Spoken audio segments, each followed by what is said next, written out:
जी आमर ये राणीगुड़ार सब बड़ शिव मंदिर नीलकंठेश्वर गौतम नगर प्रथम लाइन अच्छी पवित्र महाशिवरात्रि आमर स्पेशल कार्यक्रम अच्छी दिन बेला 10टा रु पणा सेवन व्यवस्था कराई संध्या भी हालुआ भोग भी रखाई बहुत शिव भक्त आसी सुरुखुर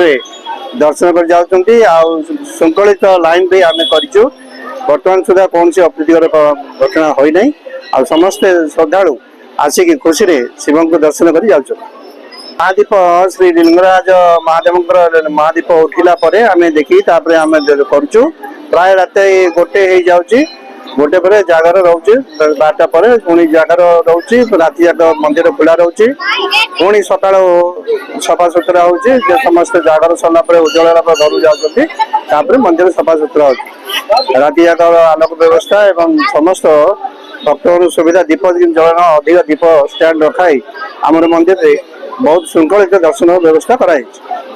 समस्त मंदिर कमिटी एवं आम समस्त दुकान साई पड़िशा दुकान समस्ते साई दुकान समस्ते आसी आम सहयोग कर आज हूँ पवित्र महाशिवरात्रि तो सबू देशर सबू शिव मंदिर रे बहुत महा आडंबर रे जागर रात्रि पालन करा जाए तो सबू मंदिर रे भक्त माने निजर जहाँ आशा आकांक्षा रही पूरण करने से माने बाबा दर्शन करथांती तो आमे मध्य आज मंदिर को आसीचु ये सुरुखुर भक्त मैंने निजर जहाँ भी आशा आकांक्षा रही से ठाकुर पाखे प्रार्थना करुँच सहित निजर मनस्कामना पूर्ण हो बोली आशा पोषण कर सहित आज महाजागर जेहेतु राति महादीप उठब तो आम आसबू सहित आम उपास करूँ निर्जल उपवास तो आम भावुचु जे बाबा आमर जहाँ भी मनस्कामना रही पूरण करेंगे बोली मोर आशा विश्वास रही